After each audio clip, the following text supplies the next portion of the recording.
Hello అండి. Welcome back to our channel. నేను మీ అశ్విని.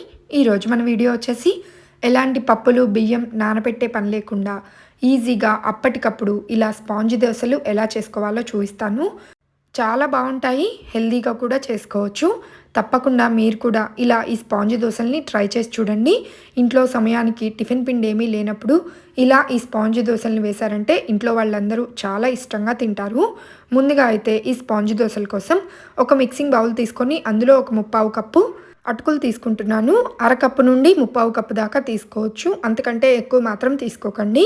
చక్కగా వీటిలో కొన్ని నీళ్లు పోసుకొని 1-2 సార్లు శుభ్రంగా కడిగేసుకొని అటుకులు మాత్రమే తీసుకోవాలి. నీళ్ళన్నీ వంపేసుకొని చూసారు కదా, ఈ విధంగా నీళ్ళన్నీ వంపేసుకొని అటుకుల్ని మాత్రమే తీసుకున్నాను. తర్వాత ఇందులో 1 కప్పు గోధుమ రవ్వ తీసుకుంటున్నాను.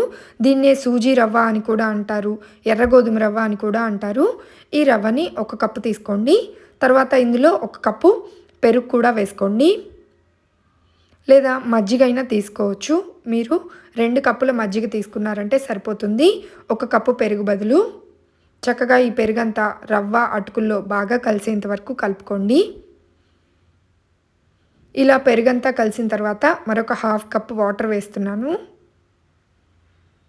ఒక 1/2 కప్ వాటర్ కూడా వేసుకొని ఇందులో ఈ వాటర్ మొత్తం బాగా కలిసిన తర్వాత మూత పెట్టేసి ఒక 10 నుండి 15 నిమిషాల పాటు నానబెట్టుకోండి. అటుకులు, రవ్వ, పెరుగులో బాగా నానిపోవాలి. ఈలోపు మనం దీనికి కావాల్సిన చట్నీ ప్రిపేర్ చేసుకుందాము. అందుకోసం స్టవ్ ఆన్ చేసి కడాయి పెట్టుకొని ఒక 1/2 స్పూన్ ఆయిల్ వేసుకొని ఆయిల్లో కొన్ని పచ్చిమిర్చి వేసి ఫ్రై చేస్తున్నాను. మీరు తినే కారానికి తగ్గట్లుగా పచ్చిమిర్చిని తీసుకోండి. తర్వాత ఇందులో ఒక చిన్న కప్తో 1 కప్పు పల్లీలు తీసుకున్నాను. ఆల్రెడీ ముందుగానే వేయించిన పల్లీలు ఇవి. తర్వాత కొన్ని బాదాంలు, కొన్ని గుమ్మడి విత్తనాలు వేసుకున్నాను. ఇలా పల్లీలు, బాదాంలు, గుమ్మడి విత్తనాలు కూడా కాస్త ఫ్రై అయ్యేంత వరకు కలుపుతూ ఫ్రై చేసుకోవాలి. తర్వాత ఇందులో 1 ఇంచ్ అల్లాన్ని ఇలా ముక్కలుగా కట్ చేసుకొని వేసుకోండి. అండ్ 1 స్పూన్ నువ్వులు కూడా వేసుకొని కాస్త కరివేపాకు వేసుకొని వీటిని కూడా ఫ్రై చేసుకోండి. ఇలా ఇవన్నీ 1 నిమిషం పాటు ఫ్రై చేసుకున్న తర్వాత కొన్ని వెల్లుల్లి రేఖలు కూడా వేసుకొని ఇవి కూడా ఇందులో బాగా కలిసేంత వరకు కలుపుకొని స్టవ్ ఆఫ్ చేసి పక్కన పెట్టేసి పూర్తిగా చల్లారేంత వరకు చల్లార్చుకోండి. ఇవి ఇలా పూర్తిగా చల్లారిన తర్వాత ఒక మిక్సీ జార్ తీసుకొని అందులోకి తీసుకోండి. మీరు కావాలంటే ఇందులో పచ్చి కొబ్బరి, పుట్నాల పప్పు లాంటివి కూడా వేసుకోవచ్చు. నేనైతే హెల్తీగా ఉంటుంది కదా అని చెప్పేసి డైలీ పిల్లలకు ఇలానే డ్రై ఫ్రూట్స్తో చట్నీ చేసి పెడతాను. చాలా బాగుంటుంది. చూసారు కదా, ఈ విధంగా గ్రైండ్ చేసుకొని తర్వాత కొంచెం వాటర్ వేసుకొని మరలా చట్నీని గ్రైండ్ చేసుకోవాలి. కొంచెం మెత్తగానే రుబ్బుతాను నేను. మీరు కావాలంటే కొంచెం పలుగ్గా ఉండేట్లుగా అయినా గ్రైండ్ చేసుకోవచ్చు. ఇంకా ఈ చట్నీలో ఇంతవరకు ఉప్పు యాడ్ చేయలేదు, అందుకోసం ఉప్పు కూడా వేసుకుంటున్నాను. ఇలా ఉప్పు కూడా వేసుకొని ఒక్కసారి బాగా కలుపుకొని పులుపు అవసరం, మీకు పులుపు లేకపోతే చట్నీలో తినము అనుకుంటే ఇవి గ్రైండ్ చేసుకునేటప్పుడు ఒక రెబ్బ చింతపండు వేసుకోవచ్చు, లేదా గ్రైండ్ చేసుకున్న తర్వాత కొంచెం నిమ్మరసమైనా వేసుకోవచ్చు. ఇక ఈ చట్నీకి అయితే పోపు పెట్టుకుంటున్నాను. ఆయిల్ వేసుకొని కొన్ని ఆవాలు, జీలకర్ర, ఎండుమిరపకాయలు వేసుకొని వీటిని ఫ్రై చేసుకొని ఫైనల్గా కాస్త కరివేపాకు కూడా వేసుకొని ఇది చిటపటలాడిన తర్వాత స్టవ్ ఆఫ్ చేసి కొన్ని నీళ్లు వేసుకొని ముందుగా గ్రైండ్ చేసుకున్న చట్నీని ఈ పోపులో వేసుకున్నామంటే చట్నీ కూడా రెడీ అయిపోతుంది.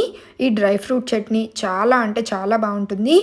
అందరూ డ్రై ఫ్రూట్స్ అయితే యాడ్ చేయరు. మీ దగ్గర ఉంటే పిల్లలు డ్రై ఫ్రూట్స్ తినరు అనుకుంటే ఇలా చట్నీలో గ్రైండ్ చేసి డైలీ పెట్టారంటే చాలా బలంగా ఉంటారు. డ్రై ఫ్రూట్స్ తినరు అనే బాధ కూడా ఉండదు.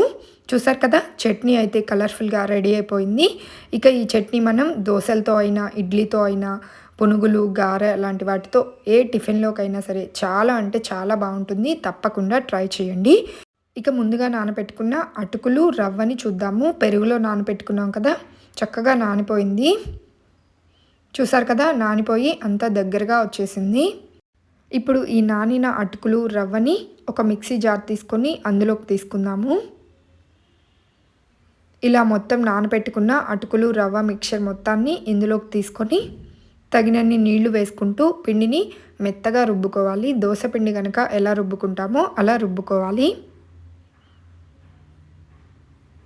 చూసారు కదా, ఈ విధంగా పిండిని మెత్తగా రుబ్బుకున్న తర్వాత ఈ పిండిని ఒక మిక్సింగ్ బౌల్లోకి తీసుకోండి.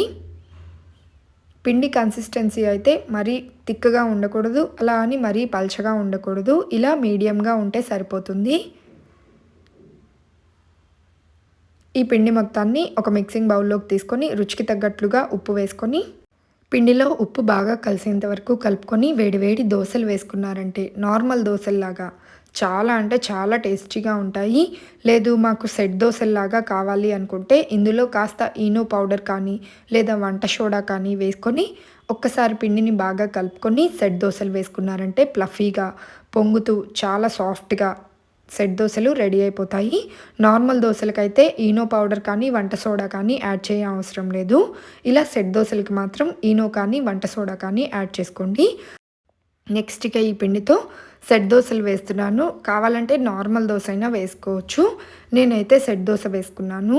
ఆయిల్ కూడా అప్లై చేసే అవసరం లేదండి. డైరెక్ట్గా పిండిని వేసి మూత పెట్టేసి ఒకవైపు కాలిన తర్వాత ఒక సర్వింగ్ ప్లేట్లోకి తీసుకోండి. ఇవి కాస్త చల్లారిన తర్వాత సర్వ్ చేసుకున్నారంటే అద్భుతంగా ఉంటాయి. చూసారు కదా 1 బై 1 సెట్ దోశలు ఎలా వేస్తున్నానో. ఆయిల్ కానీ నెయ్యి కానీ ఏమీ వేయట్లేదు.